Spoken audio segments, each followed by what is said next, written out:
Staff selection कमिशनच्या माध्यमातून भारतातली सर्वात मोठी एक्झाम जिला आपण म्हणतो staff selection SSC CGL combine graduate level, असे विद्यार्थी ज्यांनी आपली पदवी पूर्ण केली अशा विद्यार्थ्यांसाठी ही परीक्षा होते. याच्यामध्ये काही पदं जी आहेत जी गॅझेटेड ऑफिसर लेवलची असतात आणि काही पदं जी आहेत ही नॉन गॅझेटेड ऑफिसर लेवलची असतात. मग नॉन गॅझेटेड ऑफिसरमध्ये काही क्लरिकलच्या पोस्ट आहेत, काही ऑफिसर कॅटेगरीच्या पोस्ट आहेत. म्हणजे तुम्ही म्हणू शकता की UPSC नंतर UPSCमध्ये IAS IPS ची जी रिक्रुटमेंट होते त्यानंतर भारतातली सर्वात मोठी जर कोणती स्पर्धा परीक्षा असेल तर ती आहे स्टाफ सिलेक्शन कमिशनच्या माध्यमातून होणारी SSC CGL. ज्याचं नोटिफिकेशन आलं जवळपास 12,500 जागा ज्या आहेत म्हणजे चांगल्या जम्बो जागा ज्या आहेत या नोटिफिकेशनच्या माध्यमातून आहेत आणि एकूण 40 पोस्टसाठी ही रिक्रुटमेंट होणार आहे. एकूण वेगवेगळ्या 40 पोस्टला तुम्ही अप्लाय करू शकता.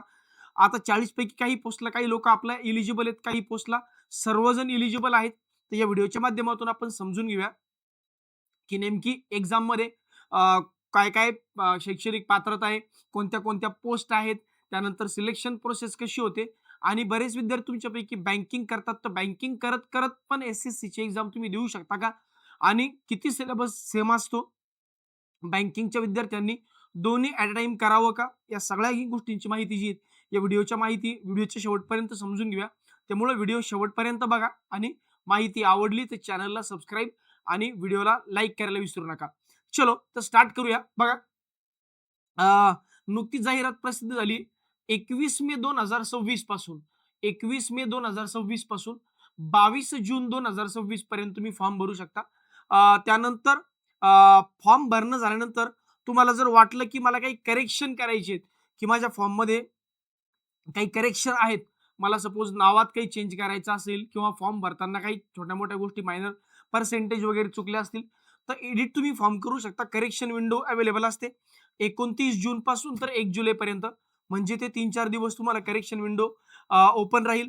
ऑगस्ट ते सप्टेंबरमध्ये तुम्हाला SSC CGL ची टियर 1 एक्झाम म्हणजे ज्याला आपण प्री म्हणू शकतो ती एक्झाम ऑगस्ट सप्टेंबरमध्ये आणि डिसेंबरमध्ये मेन्स एक्झाम. म्हणजे जर तुम्ही पाहिलं तर एवढी ट्रान्सपरंट पण फास्ट सिलेक्शन प्रोसेस. आता ट्रान्सपरन्सीवर तर शेवटी बोलणारच आहे मी, कारण SSC ची एक्झाम एड्युक्विटी नावाची संस्था घेते. पहिले TCSच्या सॉफ्टवेअरनुसार किंवा TCS त्यांचा वेंडर होता, आता एड्युक्विटी आहे. मागच्या वर्षीचे गोंधळ वगैरे या सगळ्या गोष्टींवर आपण शेवटी चर्चा करूच. पण त्या मानाने जर बघितलं तर जूनमध्ये जाहिरात, मे मध्ये जाहिरात येते, ऑगस्ट सप्टेंबरमध्ये प्री होते आणि टियर 2 डिसेंबरमध्ये होते. म्हणजे मोस्ट प्रोबेबली जर बघितलं व्यवस्थित जर हे सगळं या हिशोबाने चाललं तर पुढच्या जूनमध्ये तुमच्या हातात ऑफर लेटर पण असू शकतं, जर तुम्ही सिरियस ॲस्पायरंट असाल आणि चांगल्या पद्धतीने पुढचे काही दिवस तुम्ही तयारी केली तर. आता ही जी एक्झाम आहे, जसं मी अगोदर सांगितलं की combine graduate level exam SSC CGL याच्या माध्यमातून 2 ग्रुपच्या पोस्ट भरल्या आहेत, ग्रुप बी आणि ग्रुप सी. ग्रुप बी मध्ये ऑफिसर आहेत, ग्रुप सी मध्ये क्लर्क पण आहेत आणि काही असिस्टंट पण आहेत या पद्धतीने. तर ग्रुप बी ग्रुप सी कुठे कुठे भरल्या जातात, ज्या सेंट्रल गव्हर्नमेंटच्या मिनिस्ट्रीज आहेत, डिपार्टमेंट्स आहेत, ऑर्गनायझेशन्स आहेत, या डिपार्टमेंटमध्ये किंवा या मिनिस्ट्रीजमध्ये या पोस्ट भरल्या जातात. जसं CBDT असेल, central board of direct taxes, CBI असेल, नार्कोटिक्स असेल, GST असेल, इन्कम टॅक्स डिपार्टमेंट असेल, त्यानंतर मिनिस्ट्री ऑफ होम अफेअर्स असेल, अशा मिनिस्ट्रीजमध्ये सुद्धा भरल्या जातात, ऑर्गनायझेशनमध्ये पण आणि डिपार्टमेंटमध्ये पण ही पदं जी आहेत ही भरल्या जातात. मग याच्या माध्यमातून नेमकी कोणकोणती पदं भरली जातात, तर बघा, हे 3 पदं अशी आहेत: assistant audit officer central cadre म्हणजे केंद्र सरकारच्या अखत्यारीत येणारं, assistant audit officer state cadre म्हणजे स्टेट गव्हर्नमेंटच्या अखत्यारीत येणारं आणि assistant account officer state cadre state गव्हर्नमेंटच्या अखत्यारीत येणारं. यासाठी ही पदं कुठे भरली जातात? Indian audit accountant department under office of comptroller and auditor general of India, ज्याला आपण कॅग म्हणतो. तर कॅगची जी डिपार्टमेंट आहे, कॅगचं जे ऑफिस आहे त्याच्यामध्ये ही पदं भरली जातात. आता यासाठी जर बघितलं तर ही तिन्ही पदं जी आहेत ग्रुप बी मध्ये आणि गॅझेटेड लेवलची आहेत, ज्याला म्हणतो आपण राजपत्रित अधिकारी. तर राजपत्रित अधिकारीवरची ही 3 पदं आहेत जी ग्रुप बी मध्ये जातात. यासाठी जर एज लिमिट तुम्ही बघितली तर 18 ते 30 वर्ष. जर तुम्ही ओबीसी कॅटेगरीत असाल तर मग तुम्हाला 3 वर्षांचं एक्झम्पशन मिळेल. SC ST कॅटेगरीत असाल तर 5 वर्षांचं एक्झम्पशन मिळेल.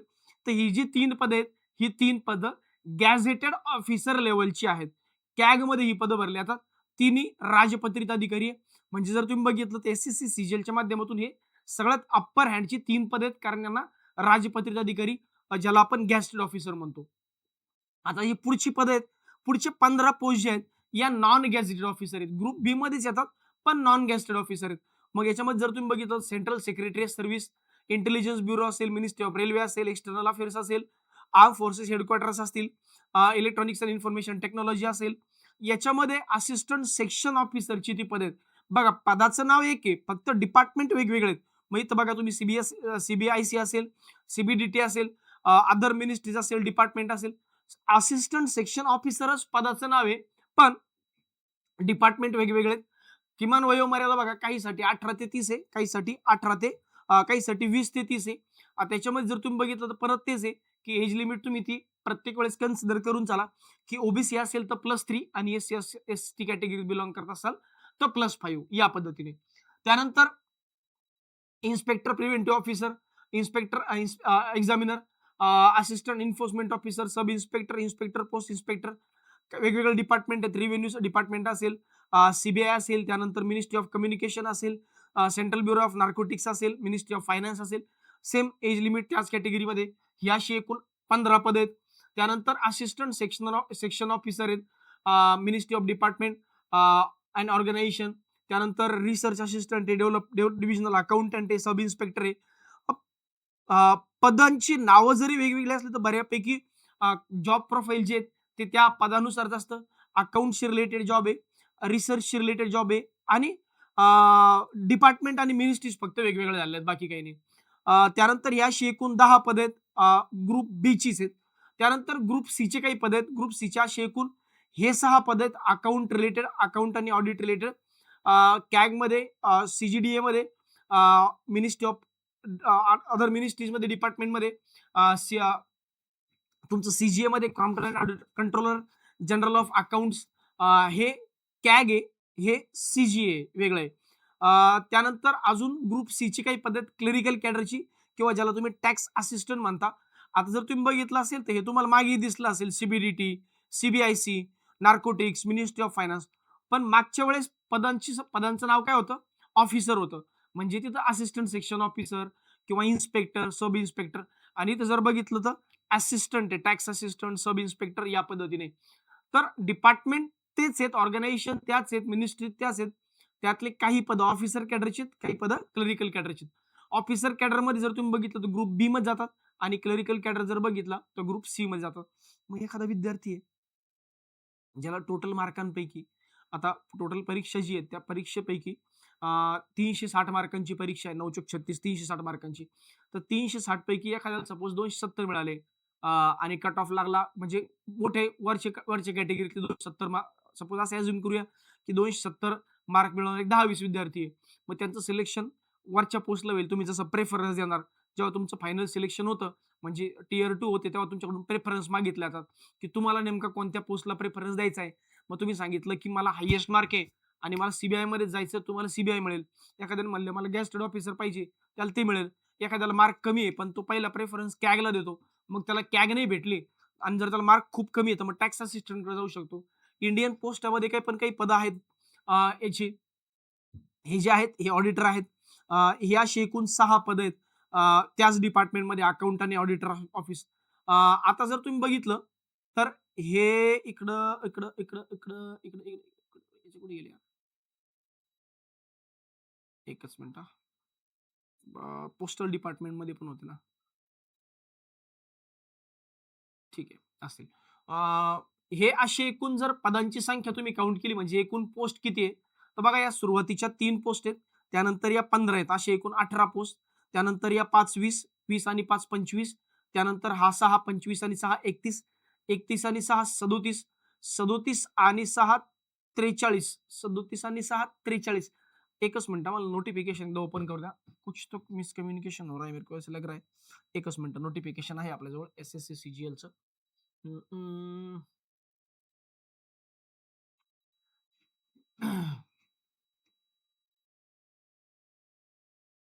एस-एस-सी सीजीएलचं नोटिफिकेशन.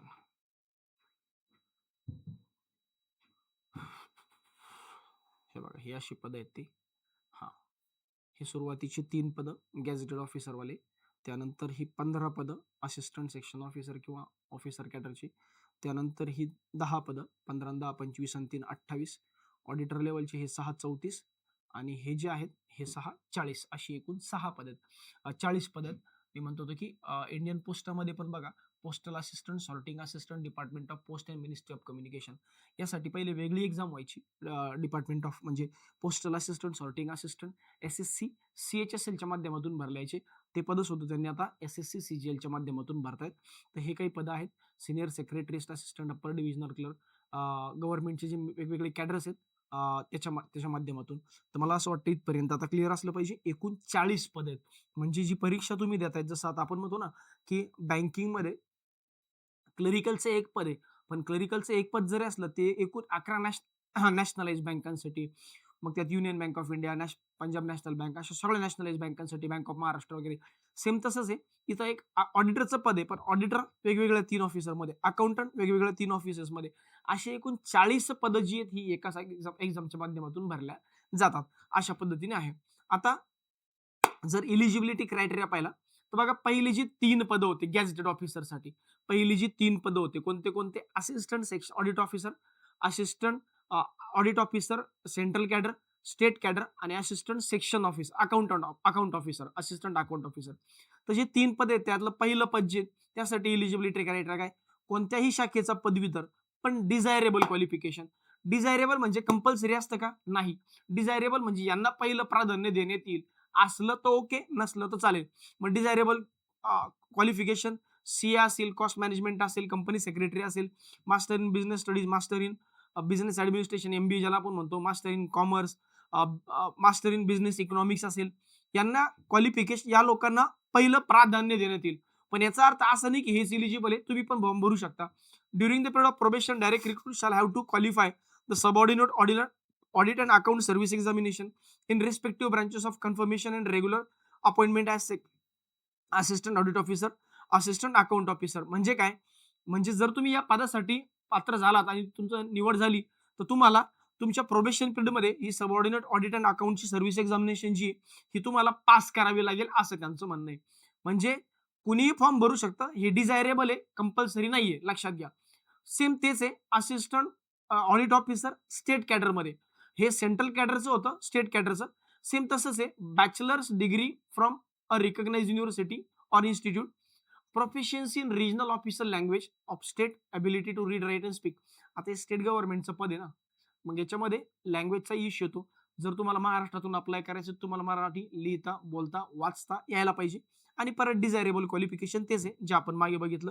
आणि सबऑर्डिनेटेड ऑडिट अकाउंटची एक्झाम जी तुम्हाला पास करणं आवश्यक आहे. तिसरी पोस्ट जी होती गॅझेट ऑफिसरमध्ये, तर त्याच्यामध्ये पण सेम आहे. गॅझेटेड ऑफिसरमध्ये तिसरी पोस्ट स्टेट कॅडरची आहे.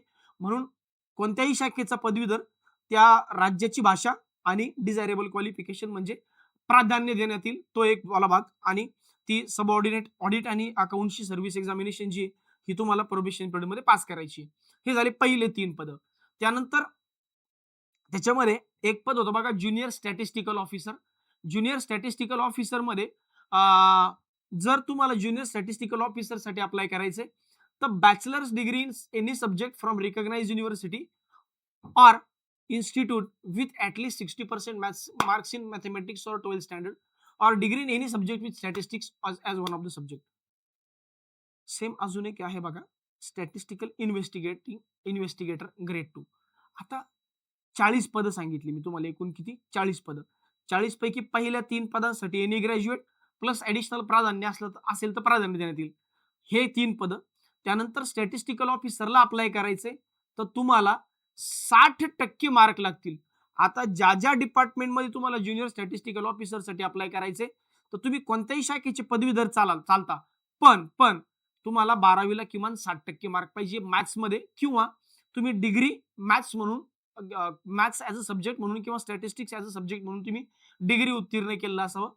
आणि स्टॅटिस्टिकल इन्व्हेस्टिगेटर जो आहे बॅचलर्स डिग्री इन स्टॅटिस्टिक्स और मॅथमॅटिक्स और इकॉनॉमिक्स और डेमोग्राफी और पॉप्युलेशन स्टडीज और operation science, operation research, information technology, computer science और कंप्यूटर इंजिनियरिंग और computer technology, application data science और artificial intelligence from recognised university और इन्स्टिट्यूट. हे एक पद आहे. अशी एकूण पदं किती झाली? 5. बाकी सर्व पोस्टसाठी कोणत्याही शाखेचा पदवीधर. म्हणजे एकूण 35 अशा पोस्ट आहेत, जिथं कोणत्याही शाखेचा पदवीधर अप्लाय करू शकतो. तशा तर एकूण 38 पोस्ट आहेत. या 35 आणि वरच्या 3 असे एकूण 38 पोस्ट आहेत, ज्याला कोणत्याही शाखेचा पदवीधर अप्लाय करू शकतो.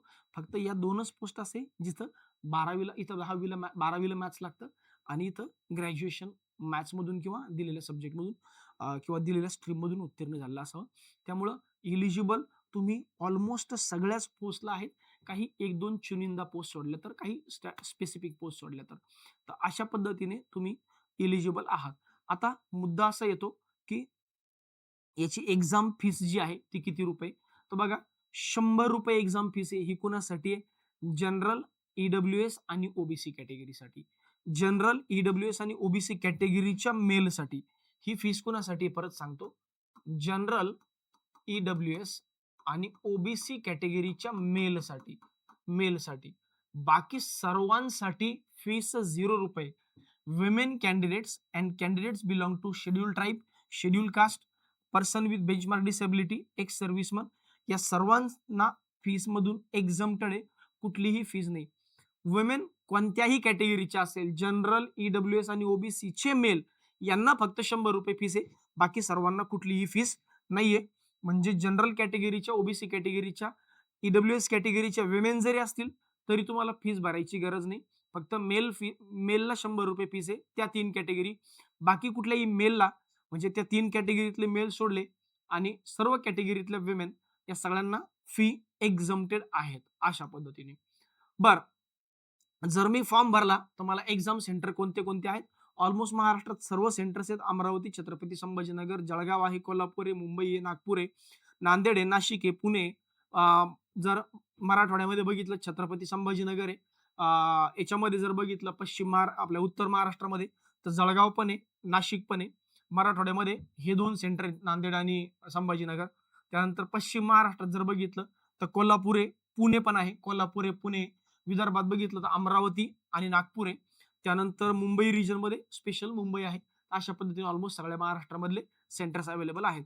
पुढचा मुद्दा येतो, सर यांची नेमकी निवड प्रक्रिया कशी, सिलेक्शन प्रोसेस कशी? तर सिलेक्शन प्रोसेसमध्ये तुम्ही बघा, टियर 1 जिला आपण प्री म्हणतो आणि टियर 2 जिला आपण मेन्स म्हणतो. टियर 1 मध्ये कोणते सब्जेक्ट आहेत? Reasoning, general awareness, quantitative aptitude आणि इंग्लिश कॉम्प्रिहेन्शन. प्रत्येक क्वेश्चनला, प्रत्येक टॉपिकचे प्रत्येक विषयावर 25 क्वेश्चन आणि 50 mark, 1 hour with sectional timing of 15 minutes each.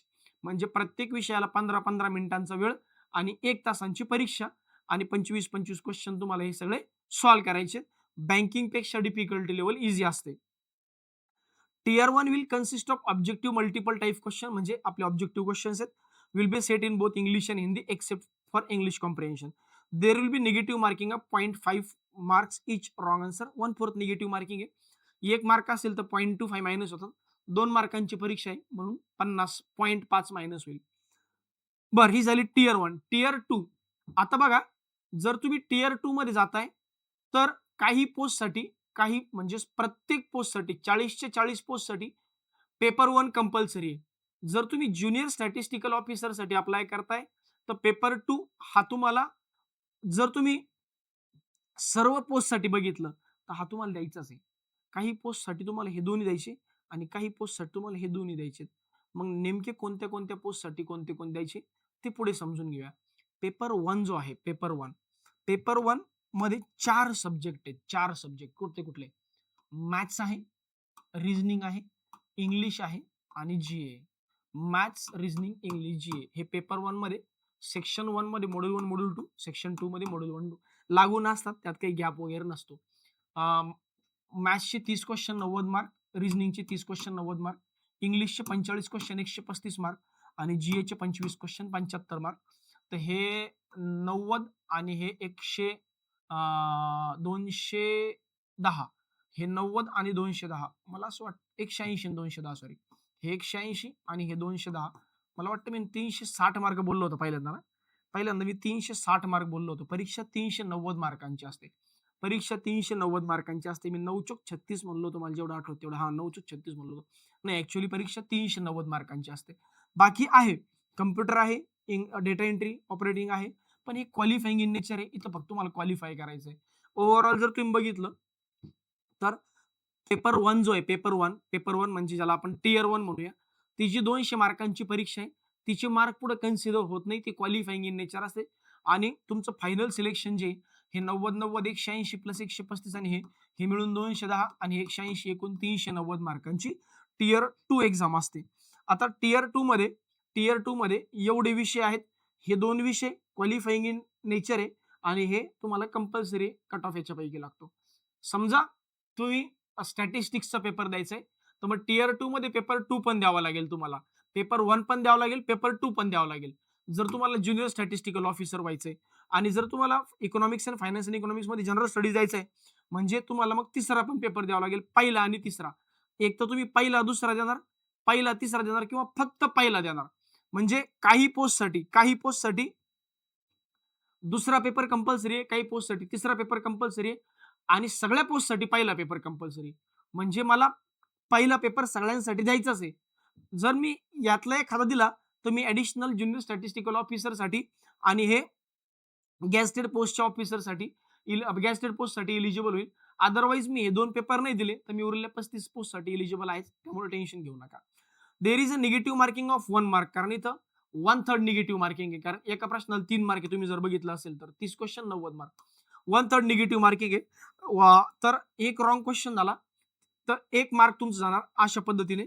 Section 1 to 3 paper 1 and 0.5 mark in wrong paper 2 म्हणजे पेपर 2 मध्ये. बाकी पेपर 1, पेपर 3 मध्ये हा सब्जेक्टिव्ह पेपर आहे. हा सब्जेक्टिव्ह आहे. इथं जर तुम्हाला रायटिंग करायचंय, की तुम्हाला ऑब्जेक्टिव्हने इथं सेक्शनल कट ऑफ आपलं निगेटिव्ह मार्किंग आहे. इथं पण निगेटिव्ह मार्किंग आहे. इथं तुमची निगेटिव्ह मार्किंग पेपर 2 मध्ये हे असेल. एक प्रश्न 2 मार्काला आहे. एक प्रश्न 2 मार्क असल्यामुळे याचे 1/4 किती येईल? 0.5 म्हणजे 2 मार्काचे 1/4 निगेटिव्ह 0.5 आणि तिकडं पेपर 1 मध्ये 1/3 निगेटिव्ह मार्किंग आहे. अशा पद्धतीने आहे. तर ही पूर्ण तुमची सिलेक्शन प्रोसेस, सिलेबस, सगळ्या गोष्टी. आता सर्वात महत्त्वाचा पार्ट मुद्द्याचा, की काही कॉमन डाउट्स जसं बँकिंग चांगलं का एस-एस-सी चांगलं? दोन्ही वेगवेगळ्या गोष्टी आहेत. दोन्ही वर डिटेल बोलण्यासाठी मी तुम्हाला सांगतो, एस-एस-सी का करावं? बँकिंग का करावं? एस-एस-सी का करावं? मला प्रेस्टिजियस जॉब पाहिजे. मला वर्दी वगैरे या टाइपमध्ये पाहिजे, है ना? त्यानंतर प्युअरली सेंट्रल गव्हर्नमेंट जॉब आहे. तर मी एस-एस-सीकडे जाऊ शकतो, है ना? पण मग याचे ड्रॉबॅक काय आहे, की थोडं टाईम कन्झ्युमिंग आहे. थोडा वेळ जास्त द्यावा लागेल. त्यानंतर ट्रान्सपरन्सीचं या एक्झाममध्ये एक इश्यू आहेच. बँकिंगचं कसं आहे, बँकिंगमध्ये मला फास्ट सिलेक्शन प्रोसेस आणि लिमिटेड सिलेबस हा एक मुद्दा आहे. तर इथं पटकन सिलेक्शन होऊ शकतं. त्यानंतर इथं ट्रान्सपरन्सीचा मुद्दा येतच नाही. इथं ट्रान्सपरन्सी ऑलरेडी आहे. त्यामुळं ज्यांना पटापट जॉब पाहिजे, लवकरात लवकर पाहिजे, तर मग तुम्ही बँकिंग करू शकता. जे म्हणतील, की "सर मी आता फर्स्ट इयरला आहे, सेकंड इयरला आहे, थर्ड इयरला आहे. माझ्याकडे 2-3 वर्षांचा टाईम घरच्यांनी दिलाय." मग तुम्ही एस-एस-सीकडे जाऊ शकता. ट्रान्सपरन्सीचा एक मुद्दा जो आहे, हा नेहमी असतोच. मागच्या वर्षी एड्युक्विटी नावाची संस्था आहे, एड्युक्विटी नावाचं वेंडर आहे. त्यांनी एक्झाम घेतली होती एस-एस-सीच्या बिहाफमध्ये. म्हणजे जसे यांचे वेंडर्स असतात सॉफ्टवेअर प्रोव्हाईड करणारे, टेक्नॉलॉजिकल सपोर्ट देणारे. पहिले टी-सी-एस होतं. एड्युक्विटीकडे आलं. मागच्या वर्षी पेपर फुटीची प्रकरणं, एखादे सेंटर्स पूर्ण मॅनेज करण्याची प्रकरणं, याच्यावरून फार धिंगाणा झाला. दिल्लीत मुलांनी उपोषणं केले, आंदोलनं केले. त्याच्यानंतर सिलेक्शन प्रोसेसमध्ये टाईम डिले खूप झाला. त्यानंतर रिझल्टच वेळेवर लावले नाही. या अशा खूप प्रकरणं जी आहेत एस-एस-सीच्या माध्यमातून दरवर्षी येत असतात. त्यामुळे ट्रान्सपरन्सीचा मुद्दा जो आहे, हा एस-एस-सी बद्दल कोणीही कन्फर्म सांगू नाही शकत, की हो ट्रान्सपरंट एक्झाम होतीलच म्हणून. त्यामुळं बँकिंग आणि एस-एस-सी मध्ये हा एक मेजर डिफरन्स आहे. त्यानंतर तुमचं म्हणणं असं होतं, की हां, समजा एखाद्याला वाटतं, की सर डिफरन्स इन सिलेबसमध्ये काय डिफरन्स आहे? तर बघा थोडासा एस-एस-सीचा सिलेबस हा ॲप्टिट्यूड बेस नसून जनरल स्टडीज बेस आहे. तिथं एस-एस-सीमध्ये जी-के बेस विचारले जातात. त्यानंतर रिझनिंग पण थोडंसं वेगळ्या लेव्हलचं असतं, बँकिंगपेक्षा ईझी असतं. मॅथ्समध्ये थोडंसं ॲडव्हान्स मॅथ्स विचारलं जातं. पण जर तुम्ही तेच बँकिंगमध्ये बघितलं तर लिमिटेड सिलेबस आहे, छोटासा सिलेबस आहे. हा एक बँकिंगमध्ये मेजर डिफरन्स आहे सिलेबसचा आणि एस-एस-सीचा. पण डिफिकल्टी लेव्हल ही एस-एस-सीची कमी असते ॲज कंपेअर्ड टू बँकिंग. म्हणजे जर तुम्ही बँकिंगची प्री एक्झाम देतायत, तर तुम्ही एस-एस-सीची मेन्स आरामात पास होऊ शकता. असे एवढे सोपे प्रश्न असतात, जे बँकिंगशी रिलेटेड आहे. आता ऑफकोर्स जो बँकिंगचा अभ्यासक्रम एस-एस-सीत विचारला जातच नाही. म्हणजे बँकिंगमध्ये विचारले जात नाही, पण एस-एस-सीत विचारला जातो. तो तुम्हाला ॲडिशनल करावाच लागेल. जसं अल्जेब्रा आहे, जिओमेट्री आहे, ट्रिग्नोमेट्री आहे मॅथ्समध्ये. मग जी-केमध्ये जर तुम्ही बघितलं तर तुमचं हिस्ट्री आहे, जिओग्राफी आहे, थोडंफार सायन्स आहे, तो वाला पोर्शन असेल, इकॉनॉमिक्सवाला पोर्शन असेल. रिझनिंगमध्ये बघितलं त्या आकृत्या वगैरे, वगैरे क्वेश्चन असतील.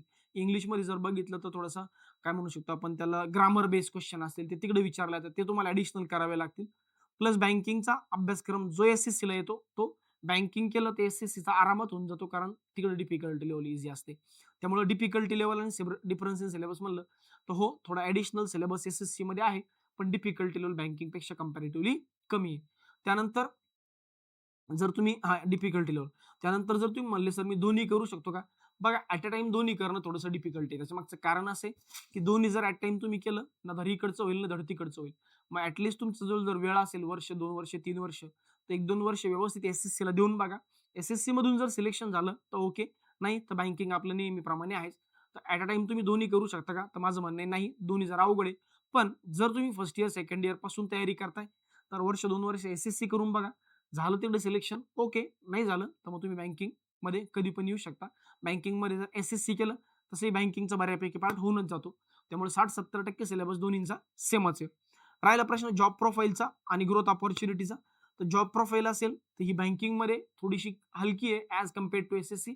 जॉब प्रोफाईल एस-एस-सी चांगलं आहे, पण ग्रोथ बँकिंगमध्ये जास्त आहे. तिकडं सिलेक्शन प्रोसेस बँकिंगमध्ये फास्ट आहे, एस-एस-सीची कमी आहे, स्लो आहे थोडीशी. तर असे काही प्रत्येकाचे ड्रॉबॅक आहेत छोटे-मोठे. याच्याबद्दल वाटल्यास मी एक वेगळा व्हिडिओ पण 100% टाकेल.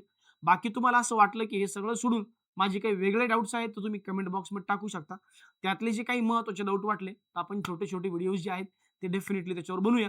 होपफुली सगळी माहिती क्लिअर झाली असावी. मी बँकिंगचं प्रिपरेशन करतोय. मी एस-सीचा फॉर्म भरला पाहिजे का? तर हो 100% भरला पाहिजे. काही हरकत नाही. तुम्ही अनुभवासाठी भरलाच पाहिजे. तसंही ₹100 फीस आहे. संभाजीनगरला सेंटर आहे. तर I1ला यायला तुम्हाला 100 जायला ₹50-50 यायला जायला आणि फॉर्म भरायला ₹100 अशी ₹200 मॅक्सिमम इन्व्हेस्टमेंट आहे. त्यामुळे 100% फॉर्म भरा. बँकिंगचं प्रिपरेशन करणाऱ्या विद्यार्थ्यांनी पण याचा फॉर्म भरलाच पाहिजे. एक परीक्षेचा अनुभव येतो. तुम्हालाही जर वाटलं की मी ही एक्झाम माझ्या टप्प्यातली तर आपण एस-एस-सी 100% करून बघू शकतो. ठीक आहे. तर आजच्यासाठी एवढंच. भेटूया नेक्स्ट व्हिडिओमध्ये. तोपर्यंत take care and bye bye.